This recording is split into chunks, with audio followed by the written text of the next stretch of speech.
Isipin ang Pilipinas na malaya sa korupsyon, kung saan ang yaman ay umaabot sa bawat pamilya. Mga lungsod na umaasenso liwanag sa bawat bintana, malinis na kalsada, eco-jeepneys at luntiang mga parke. Masayang sari-sari store, kumikitang negosyo ng pamilyang Pilipino. Maayos ang tindahan, ligtas maglaro ang mga bata.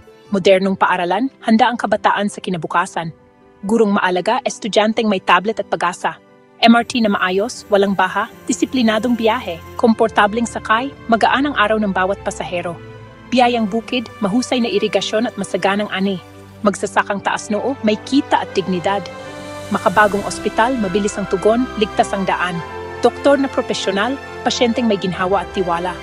Matitibay na tulay, planong tapat, trabahong marangal, sistema ng drainage na mahusay, handa sa pag-ulan, konektadong bayan, bukid at pamilihan daloy ng kasagaan. Isang bansang nagkakaisa, Pilipinas na walang korupsyon. Sama-sama tayo. Simulan natin ngayon.